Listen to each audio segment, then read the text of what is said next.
में भारत अमेरिका की trade deal, Hormuz खुलेगा या जंग आगे भी जारी रहेगी, मोदी फॉर्मूला निकालेगा शांति की राह। तो क्या इन्हीं 3 सवालों के साथ वैश्विक राजनीति और ग्लोबल पावर शिफ्टिंग की तस्वीर बनती दिख रही है?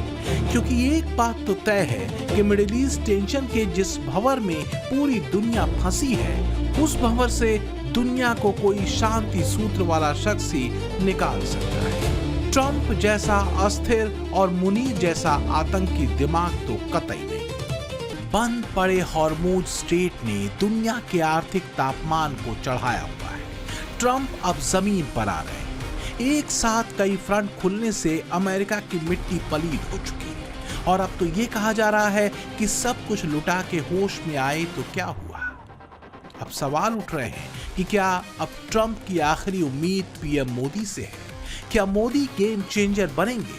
क्योंकि दुनिया ने देखा है कि मोदी की लाइन एकदम क्लियर है। मोदी का षड दर्शन असरदार रहा है। युद्ध नहीं बुद्ध का सूत्र, ट्रस्ट एंड ट्रेड फॉर्मूला, दोस्ती और डिप्लोमेसी, संकट में भरोसेमंद साथी, परिपक्व विदेश नीति और मल्टीपोलर वर्ल्ड ऑर्डर की विचारधारा। आज की दुनिया किस तरह नई नई चुनौतियों से जूझ रही है। पहले कोरोना आया, फिर युद्ध होने शुरू हो गए और अब आज की एनर्जी क्राइसिस है। ये दशक दुनिया के लिए आपदाओं का दशक बन रहा है। हम सभी देख रहे हैं, अगर ये स्थितियां तेजी से नहीं बदली गई तो बीते अनेक दशकों की उपलब्धियों पर पानी फिर जाएगा। दुनिया की बहुत बड़ी आबादी फिर से गरीबी के दलदल में चली जाएगी। अमेरिकी विदेश मंत्री मार्को रूबियो भारत के दौरे पर है। शनिवार को पीएम मोदी के साथ उनकी मुलाकात हो चुकी है। ट्रंप की तरफ से उन्होंने पीएम मोदी को अमेरिका आने का निमंत्रण भी दे दिया है। ट्रंप 2.0 के बाद से भारत और अमेरिका के बीच आए खिंचाव ने यकीनन अब भारत अमेरिका संबंधों को काफी नुकसान पहुंचाया है। तो क्या मार्को रूबियो इस बार ट्रंप के भारत को लेकर दिए गए तमाम ऊटपटांग बयानों और स्टेटमेंट्स को इरेज करके भारत अमेरिका के बीच विश्वास की रेखा को गहरी कर पाएंगे? I'm sure that there are people that have made comments online and other places because every country in the world has stupid people. I'm sure there are stupid people here. There are stupid people in the United States that make dumb comments all the time. I don't know what else to tell you other than the United States is a very welcoming country. Our nation has been enriched by people who come to our country, have come from our country from all over the world. हालांकि Bharat America के विदेश मंत्रियों के संयुक्त press conference में Rubio से America में भारतीयों के खिलाफ की गई नस्लवादी टिप्पणियों पर सवाल पूछा गया था। रूबियो उसका जवाब दे रहे थे, लेकिन सोशल मीडिया पर कुछ लोगों ने डोनाल्ड ट्रंप की इस पोस्ट से भी इस बयान को जोड़ा जिसमें ट्रंप ने भारत को हेल होल कहा था। बहरहाल अमेरिकी विदेश मंत्री मार्को रूबियो और भारतीय विदेश मंत्री डॉक्टर एस जयशंकर ने संयुक्त प्रेस कॉन्फ्रेंस में बातचीत के एजेंडे को क्लियर कर दिया। इस कूटनीतिक मुलाकात का मुख्य उद्देश्य भारत और अमेरिका के बीच बढ़ते व्यापक रक्षा, सुरक्षा, आर्थिक और ऊर्जा सहयोग की समीक्षा करना है। इसके साथ ही वैश्विक और क्षेत्रीय मुद्दों पर भी आपसी समझ को मजबूत करना है। We had a phenomenal meeting today with the Prime Minister. It's a relationship we deeply care about. It's a relationship that is growing, is a partnership that we are continuing to grow. We have our Quad meeting. Since I have arrived here a few months ago, we had settled our trade deal. India has joined Pax Silica. Investment is at record levels, and this partnership will continue to grow. And so we have some great things ahead.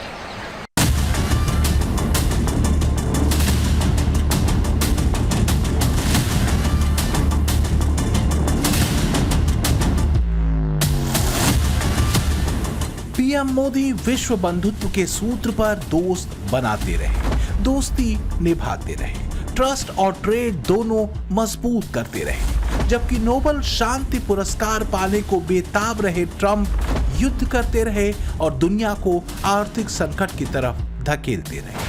हाल यह है कि आज Trump नीति ने पूरी दुनिया को एक अलार्मिंग आर्थिक संकट की तरफ मोड़ रखा है, जबकि इसी दौर में पीएम मोदी ने 5 देशों की यात्रा कर आर्थिक संकट से लड़ने और उबरने के परस्पर हित वाले रास्ते तय किए।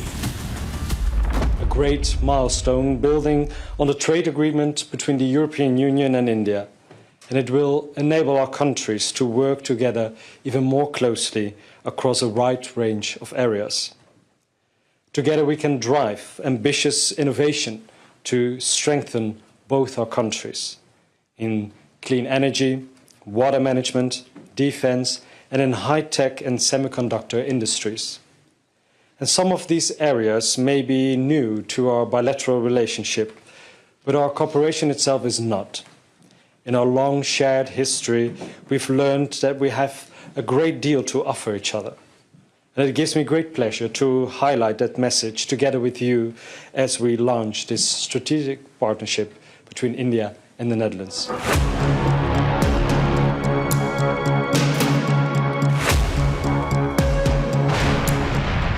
मोदी का बीते हफ्ते का रिपोर्ट कार्ड ये है कि 5 देशों की यात्रा में पीएम मोदी ने यूएई के साथ ऊर्जा सुरक्षा और बड़े निवेश का रास्ता साफ किया, तो वहीं नीदरलैंड्स में मोदी ने ग्रीन एनर्जी समेत 17 समझौते किए।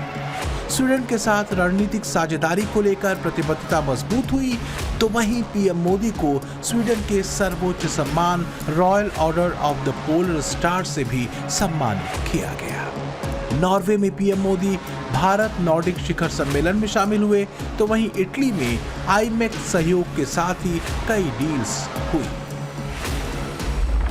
मुझे खुशी है कि हम अपने संबंधों को अपग्रेड करते हुए स्पेशल स्ट्रेटेजिक पार्टनरशिप की घोषणा कर रहे हैं। फ्रेंड्स, आज की बैठक में हमने हमारी भावी साझेदारी को और सशक्त बनाने के लिए विस्तृत रूप से चर्चा की। Bharat Italy joint strategic action plan 2025 to 2029 हमारी साझेदारी को एक प्रैक्टिकल और फ्यूचरिस्टिक ढांचा प्रदान करता है। हम इस पर समयबद्ध तरीके से आगे बढ़ रहे हैं। हमारे साझा प्रयासों में द्विपक्षीय व्यापार के 20 बिलियन यूरो के लक्ष्य की ओर तेजी से बढ़ रहा है। भारत में मौजूद 800 से अधिक इटालियन कंपनीज भारत की ग्रोथ स्टोरी में सक्रिय भागीदार बन रही है। दुनिया के सामने 2 डॉक्ट्रिन हैं, एक मोदी डॉक्ट्रिन और दूसरा ट्रंप डॉक्ट्रिन। सवाल यह है कि वैश्विक शांति और समृद्धि के लिए कौन सा डॉक्ट्रिन ज्यादा असरदार है। दुनिया इसका जवाब बखूबी जानती है, क्योंकि ट्रंप डॉक्ट्रिन ने दुनिया को सिर्फ युद्ध का तनाव, महामंदी की आशंका, घोर अविश्वास, अवैध टैरिफ, आतंकवाद पर दोहरा रुख, घोर अस्थिरता और यूनिपोलर वर्ल्ड ऑर्डर की सनक के अलावा और कुछ भी नहीं दिया।